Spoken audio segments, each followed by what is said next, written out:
Јастребите се прекрасни пријатели. Тие не поставуваат прашања и не критикуваат. Низ насмевка вака го започнавме разговорот со Трајче Китановски, расплетувајќи ја приказната за соколарството, која безмалку ја пишува една деценија, а последната година јастребот Хари е главниот херој. Имате прилика да видите единствената птица грабливка во свет, што да кажам дека на некој начин е социјална, заради тоа што лови во пар. Значи мајка, татко, сестра, брат, ловат заедно и затоа се едни од најуспешните грабливки во ловот. Не само во Македонија, туку ни во Европа нема. Само можеме во природата да го сретнеме во Јужна Америка, од таму потекнува, Мексико, Аризона. Хари е од видот пустински јастреб кој прави гнезда на кактуси. Како што вели Китановски, првиот контакт со јастребот е најважен. Погото првиот ден е многу тешко, зашто треба да се внимава, зашто сепак е птица грабливка, има ногти огромни, клун, може да те повреди. Заради тоа треба прво да му се покрие главата, потоа се врзува на соколарски правилен начин. Имаме алки, имаме каишки, имаме осмица и надоврсток. Кога ќе го врзиме вака, тогаш, да кажам, првиот час иде, треба да го научиме да стои на соколарска рукавица. Од кога ќе застане, кога ќе научи да стои на соколарска рукавица, веднаш потоа почнува, така да кажем, социализација. Да ме навикне мене. Тогаш првите 3 дена треба да не гледа никој друг освен соколарот. Да се навикне исклучиво на тебе. После тие 3-4 дена можеме, веќе е пожелно да го научиме со луѓе. На некоја пристојна дистанца, вака, да има луѓе, за да не се плаши. Потоа веќе иде тренингот. Тренингот на послушност, така да кажам, тренинг за послушност. Да долетува, да ти доаѓа на рукавица. Хари!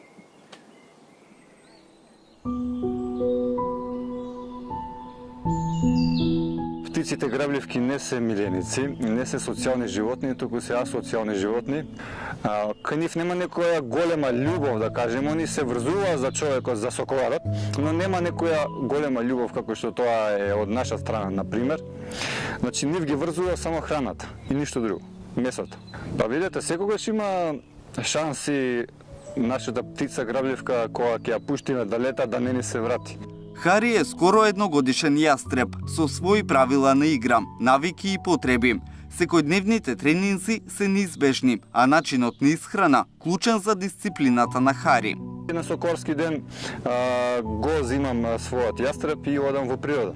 Често пати одам во парк шумата Газибава, ова е како нашиот втор дом и тука летаме едно 2-3 часа. Кога не летаме тука, тогаш имаме разни тренинзи, џампови за мускули, за неговите нозен, например. Има разни други тренинзи за кондиција, за послушност. Он веќе е послушен, така да.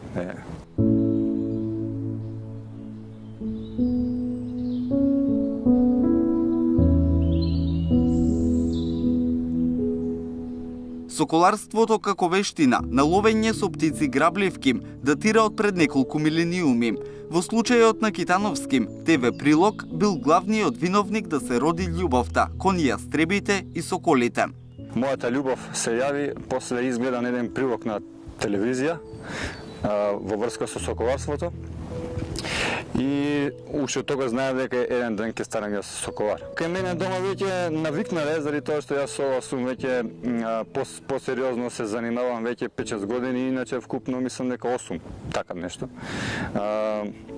Веќе знаеа они јас дека сакам јастреб и им кажав, мислам, знаеа дека ќе го купам, јас го набавив од Загреб, од Хрватска. И додека во светот постојат здруженија и клубови на соколари, во Македонија е поинаку. Китановски вели, скоро на секој аеродром во светот има вработено соколари, без чија дозвола ниту еден авион не полетува. Пред години постоеше соковарски испит кој мора да се полага за да се стане соковар. Сега немам такви информации на жалост дека постои тоа се уште, така да па ќе кажам на жалост, моментално во Македонија сме десетина соковари, едва десетина, од кои од тие 10 професионално да кажам се занимаваме тројца. Тоа е стварно еден податок жален. Секој светски скоро аеродром има запослен соковар и без негова дозвола авионот не полетува. Заради тоа што разни гулаби се пикаат во моторот и авионот може да полети и да падне. Ама кога има запослен соковар, и он гарантира дека нема таму да има штетници и он ги брка со својата птица грабливка и се е во најдобар ред. Јастребите летаат, не оставаат патека, не можете да ги следите.